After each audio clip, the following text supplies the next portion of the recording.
Hey y'all! Well, first off, we got a new look in the studio, or the workbench, workshop, whatever you want to call it. Decided to clean things up. I had parts spread all over the house.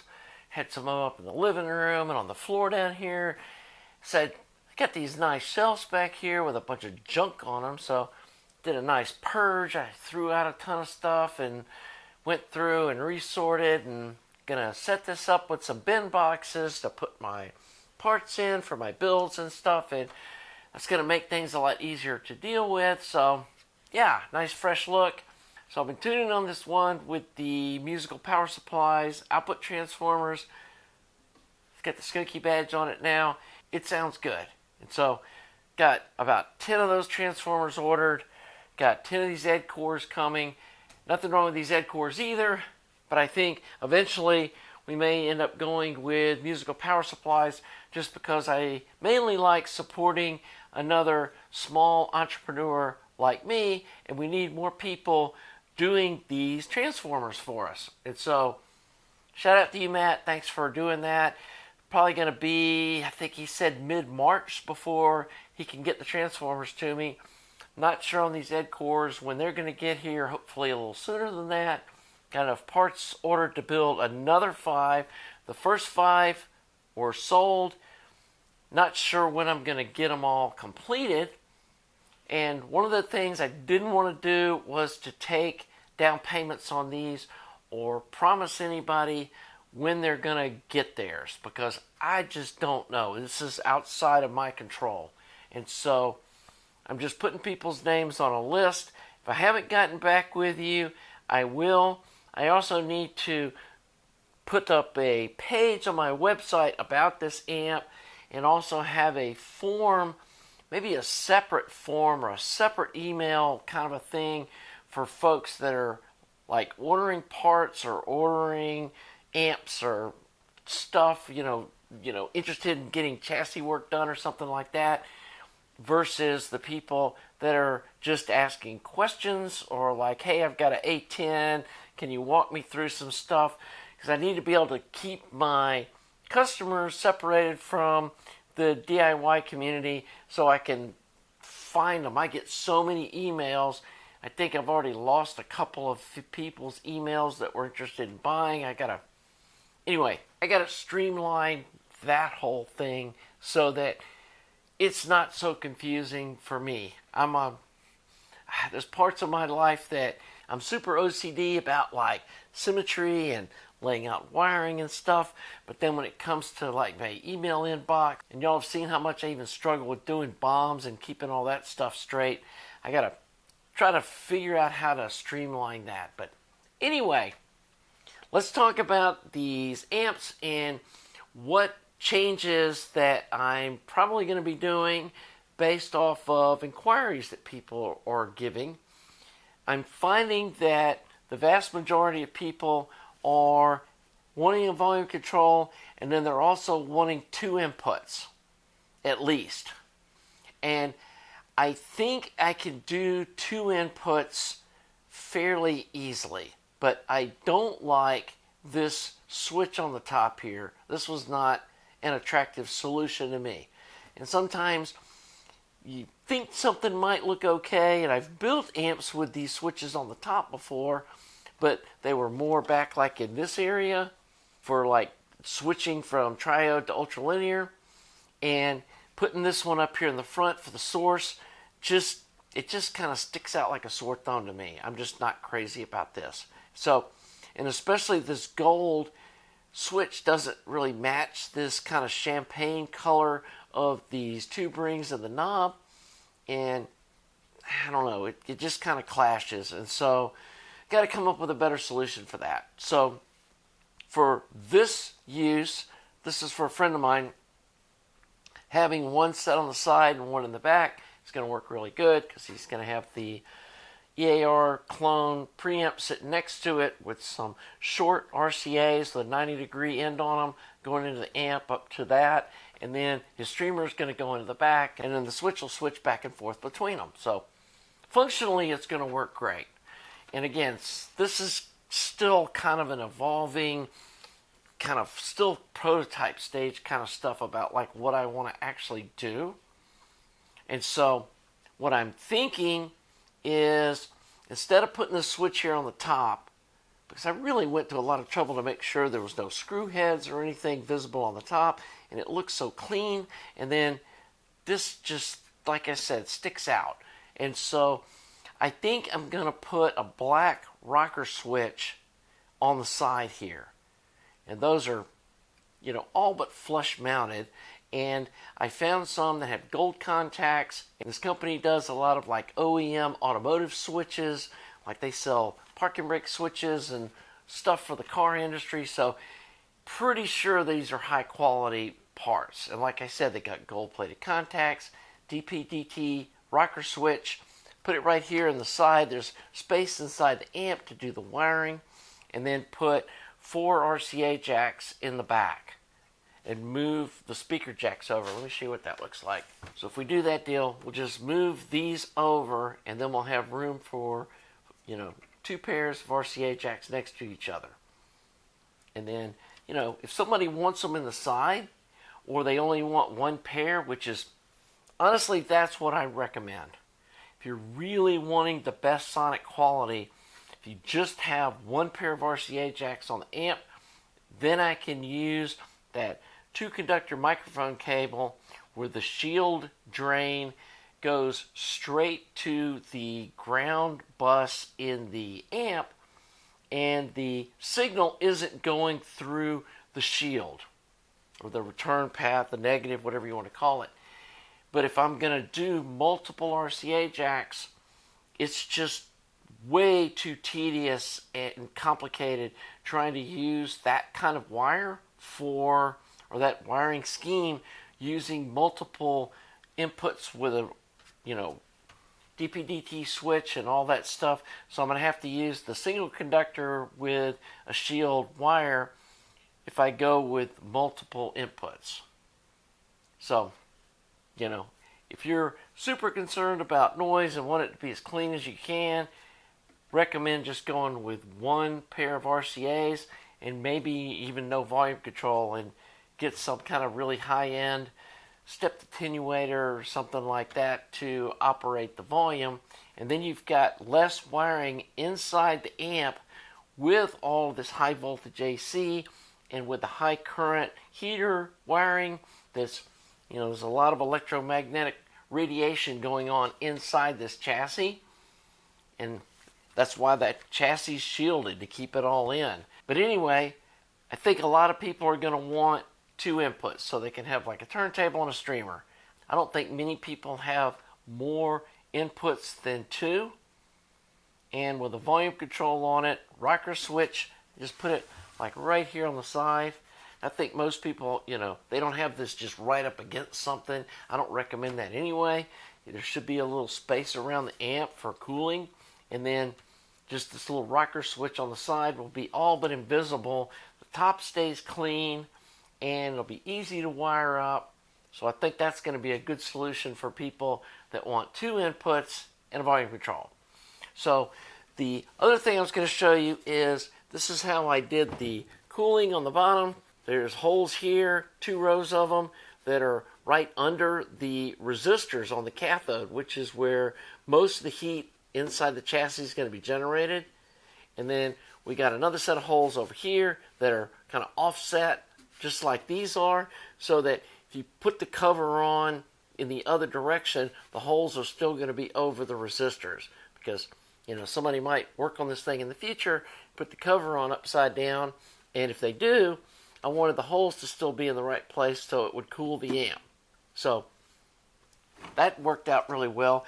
I did have to, Hammond gives 4 screw holes, and that's just not enough to really secure it. So I ended up drilling 4 more holes and put one in the middle of this span on each of these, between these 2 in the corners, and that really, got it nice and quiet where it doesn't rattle, because that's not ideal to have the bottom of the amp rattling.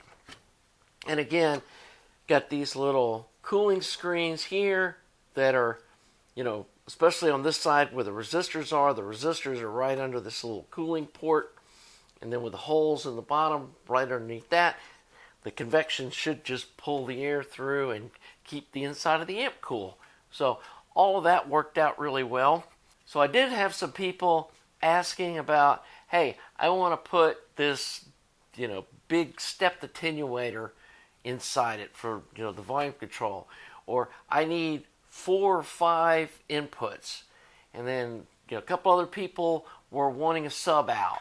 And then can you put some kind of a high pass filter, to work with the sub out and all of that kind of stuff. And I started thinking about it. This isn't a very big chassis. And so I'm scared that, trying to pack too much stuff in here, it's going to end up being a problem. And I don't like the fact, too, that it's adding a bunch of complication to the main amp. Like one rocker switch is no big deal, but if you've got like a 5-way rotary switch, or I don't know how they expect me to do it and it look good. What are you going to put a rotary switch here in the middle for the stuff? And then I don't want to get into having electronics with relay boards and all that stuff. That's just, that's like getting into putting remote controls and all that. I'm not doing that. I want to keep this simple. So again, the most I'm going to be doing is 2 sets of inputs with a volume control. So if you want more than that, and put in the comments if you think this is a good idea, stacking a switcher box underneath the main amp. Get another chassis that's identical to this one, and then in this lower one, put the stepped attenuator. Put the, on this other side with like maybe a smaller knob, we can have the source selector with maybe 5 selections on it. And then also have a sub out, which honestly is really easy to do, but in this, it's not easy to do because I'm running out of room on the back of this with the speaker jacks and the power cords, and there's all this AC inside this thing. So the wires all have to be super shielded because you're going to pick up noise. And this is supposed to be high quality sound. Nobody wants to hear noise. And I know people are going to say, well, my solid state amp has all that. Well, great. It's a solid state amp. It doesn't have the same EMI going on that a tube amp does inside. So anyway, switcher box. Probably can do 5 or so inputs, have main out, sub out, and then for the high pass filter, and I'm not sure, because I don't use subs in my system. Well, I use one in my little, small system downstairs, but like in my main system, I don't use a sub. But I know there's like a high pass filter that's ideal for like the amplifier itself. If you're going to use a sub, there's no reason to send the low frequency signals through the amplifier because that's what saturates and the output transformers struggle with. So I don't know if 60 hertz is a good place to set the high pass filter, and it's going to be a roll. It doesn't just it's not a notch filter. It rolls off. And so I don't know if 60 hertz or 80 hertz or 50 hertz, and maybe it should be adjustable. And at first I was thinking to put a switch up here in the front for adjusting the sub out, or the high pass filter, but they probably can be in the back because it's not something you mess with much. Once you set it, that's something you pretty much leave alone. And so I could put some toggle switches in the back for, where that is or whether it's out, and have like a switch where you flip it up and it cuts it at 50, you switch it down and it's out of the circuit. And the same thing with like a 60 hertz. Anyway, you guys that do a lot of sub work, tell me in the comments where you think the high pass filter should be. I think that'd be really helpful for me to kind of figure that out. And then obviously the sub out would not go through that high pass filter and it would just come straight out. And then subs have their own, roll off knob on them at where you cut off their frequency. So you don't need to have a low pass filter in the switcher box because it's going to be in the sub. So I think for people that are wanting like this kind of more complicated control, let's say, and they're wanting, maybe they want to, one of those stepped attenuators that's this big around and it's that long.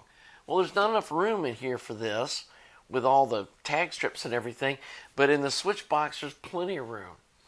And then the other main thing is that this is shielded, grounded, this lower case, so that the wiring that's inside this switch box is shielded from the EMI or, high frequency or whatever, the AC noise or whatever that's all inside the tube amp.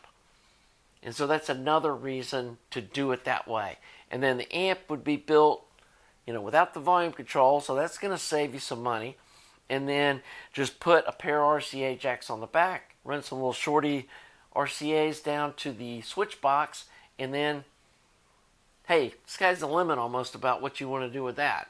And this is just a common little Hammond chassis. If you want to build your own switch box, that's not rocket science, and there's no high voltage. That's not dangerous or scary like a tube amp can be if you're not comfortable working around 500 volts or whatever. You don't want to get electrocuted. So let me know what you think about that idea. And I feel like that stacking this vertically like this, and obviously the switch box is not going to have any kind of cooling issues going on, and so it can be stacked up under this, and there's enough space between here for the air to get under the amp and out through the top vent holes, so not going to have to worry about the amp overheating. So I think it's a good idea. I'm not sure if people are going to like the way that looks, but I don't know. It might appeal to some people that you've got kind of this stacked, looks like a preamp, even though it's basically it's a passive preamp because it's got the volume control and the switcher stuff all in that box. So anyway, that's kind of what I'm throwing out there today to see if you guys, because this build and this stuff, it's all based off of basically y'all's comments. I designed this thing, but it was basically from feedback that I heard from you, and I want to keep doing that. So let me know what you think about this idea, and then the rocker switch instead of this top-mounted switch with two pairs of RCAs in the back for folks that just have like a turntable and a streamer, and then they can have basically what's an integrated amp.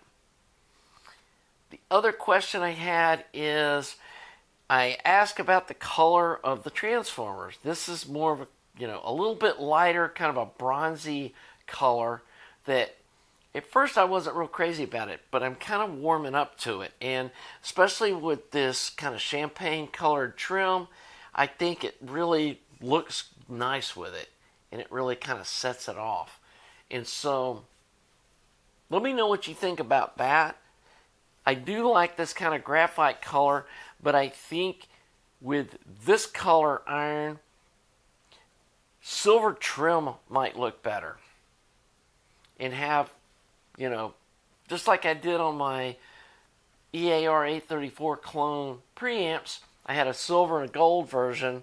Do the same thing with this, where we have like this gold trim with gold RCAs and gold speaker jacks, and then have a silver version that's got silver rings, volume control and everything, with this kind of graphite color. And this has got a lot of kind of silvery metallic in it. When the light hits it, it's got like a silver kind of a sparkle in it, which is kind of cool looking. And so anyway, that's kind of the two I'm thinking about going with. Another thing I don't want you to miss, right now, Tube Depot, 15% off EL34Ls, 5751 JJ tubes are on sale right now.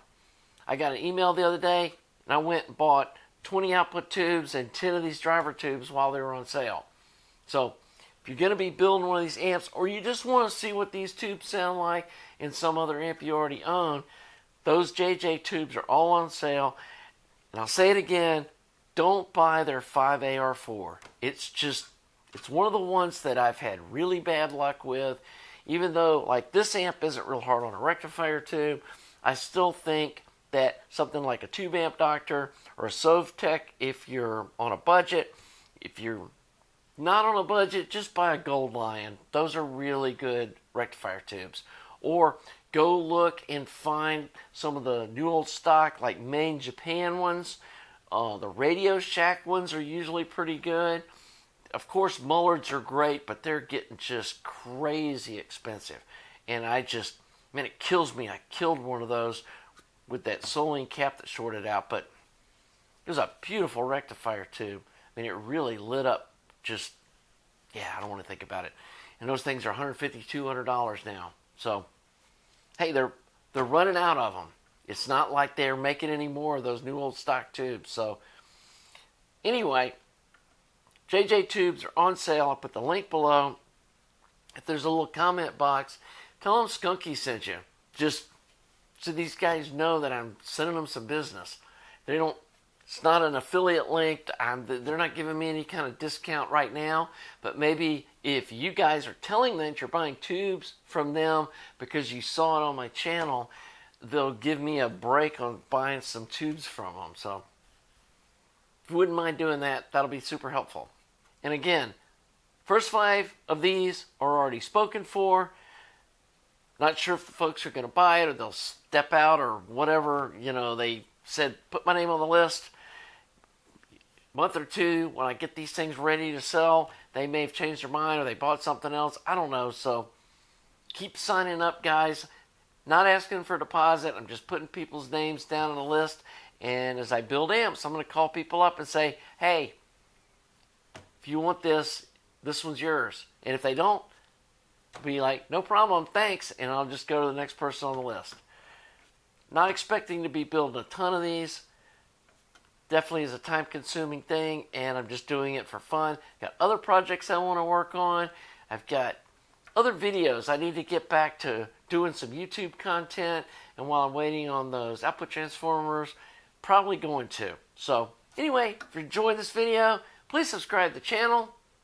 Please like the video. Thanks to all you Patreon folks. Also, thanks to you folks that make donations at my website. That definitely helps a lot.